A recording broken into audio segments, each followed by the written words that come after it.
Hey guys, it's Roderick. I'm here with Fall of the House of X number 4. So, program note again. If you have not watched the Dead X-Men number 4 video, stop and go watch that. Why? Because Dead X-Men number 4, Fall of the House of X number 4, Rise of the Powers of X number 4, and X-Men Forever number 2 are happening simultaneously or concurrently at the same time.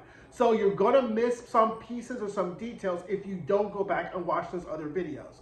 Just a program note, let's get started. So, we're now in Fall of X Power 4. Apocalypse is covered in blood as the huge X2 satellites hang overhead, right? The Stark signal is like, they are torturing poor Krakoa, and I like feel so bad. I'm like, oh, poor Krakoa. And Ryan, meanwhile, Apocalypse is reading the Quiet Council for filth because he's like, they abandoned you, Krakoa. They sat in mansions and tunnels. They didn't take care of you. Looks what's happening to you. And he was like, nope, you're not gonna die on my watch. So then so Apocalypse like cuts his wrist and starts feeding Krakoa blood. Now, Nimrod, as you recall, Nimrod and Dr. McGregor and Scott were in their old, was in the old summer house on the moon, right? So he's killed Dr. McGregor, and now he was choking out Cyclops, and now he's like, so then Magic shows up, and then Nimrod leaves, and then as soon as Magic teleports Scott away, the entire Summers house blows up. So Nimrod thinks Scott is dead, but luckily he got out there alive. Now Nimrod is watching as Sentinel City now approaches the sun, and now we get Omega Sentinel calls him and tells him that they have a visitor. The visitor is Charles Xavier, and he has an offer for them.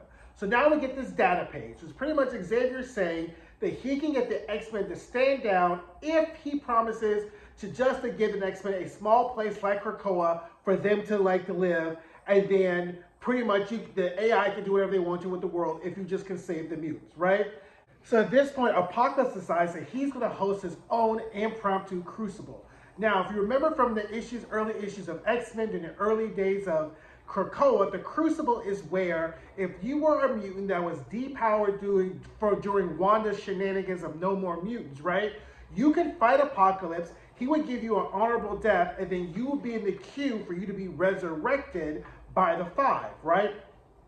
It's a way of making sure that only the strongest mutants were able to get resurrected, the ones who had the heart and desire to get their powers back. But no, this Crucible is, we need blood for Krakoa, so if you are a willing mutant who wants to spill your blood and die, that the living land that we live on can live, come up and fight me and we'll get your blood. And you know, the Iraqi are down for that, right? You know, the Iraqi are all about that honorable death. We're 10 toes down for that roughneck mutant life living, so they totally jump on board, right? Anyway, meanwhile, the X-Men are above Earth, and Emma Frost intercepts a NASA message, and that Sentinel City is about to focus all the sun rays on Earth, and the humans and Orcus are now doing the red triangle defense, right? So Scott's figured out that Xavier, here we come, Xavier's like, Scott, I need to talk to you. And Xavier telepathically reaches out to Scott and transports him back to the softball field outside the mansion and pretty much tells him, hey, look, I went over to Orcus, right? And Scott is furious, rightfully so. But here's my problem with this whole thing, right? We all know at this point that Xavier is not really siding with Orcus just to side with Orcus. He's trying to give Rachel and Hope more time to resurrect Jean Grey. So I don't see the problem with actually telling Scott, hey, I'm doing this so I can bring your dead wife back to life and she can stop the Dominion. Oh, by the way, there's a Dominion out there, right? Because Scott and Em and all of them are just thinking Orcus is their biggest problem, and their biggest problem is not, there's a whole ass Dominion. So this is a huge plot hole. Like, this is a huge problematic part, and I'm just like, why? It doesn't have to be this complicated. Like, the plot doesn't have to be this muddled, because Xavier can just tell Scott what the plan is and tell him what the stakes are, and everyone can get on board. But for some reason, is this supposed to be like a Xavier character flaw that he just goes off doing whatever he wants to do and he thinks, I don't know. It just isn't reading logical and pragmatic to me. Yes, I can see why Xavier would want to side with Orcus, but I'm not seeing why he wouldn't clue in the rest of the X-Men on how high the stakes are and everything that's going on. Like, that's kind of like been my biggest problem, that everyone's fighting Orcus and everyone thinks that Orcus is the big bad, and Orcus is what's called a false antagonist The real antagonist is really Enigma. And I'm just kind of like, when are we going to get, like, so basically Xavier just says, trust me, Cyclops, I need Orchis to trust me, right? So that's how this conversation really ends, right? So Xavier reaches out to NASA and stops the counterattack on Sentinel City.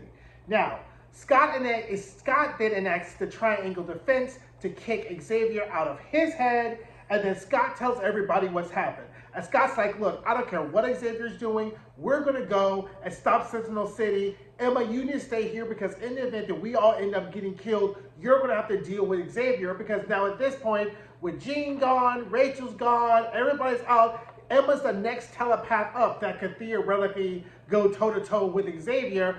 But again, this would be a non-issue. Xavier had just told Scott what was going on anyway. But I'll just get off that point, right? So anyway, Manifold then, he's a taxi cab driver of the universe, and taxi cabs the space station right into Sentinel City. The Crucible continues, and then, you know, Apocalypse ends up killing Rockslide's brother. Krakoa survives, and then Manifold transports the space station directly into Sentinel City, and it is an all-out brawl. And Nimrod is just murking the X-Men, just knocking them out one by one, and traps them in the ground of Sentinel City. And then the last scene we see is Omega Sentinel saying, hey, a powerful storm is on its way. Nimrod's like, we're by the sun. There's going to be solar flares. She's like, it's not coming from the sun. It's coming from space. Mother Aurora is on her way. Lightning bolt trapped in. And it is going to be on. So, don't forget. So now the next step is going to be Rise of the Powers of X #4 in this issue. So this was okay, it kind of sets up everything, but all these stories are really interconnected between each other. So drop down in the comments, let me know what you guys think, and I will talk to you guys soon. Hey guys, thanks for watching my videos. Don't forget to like, comment, subscribe, and share. And don't forget to check out some of my other videos.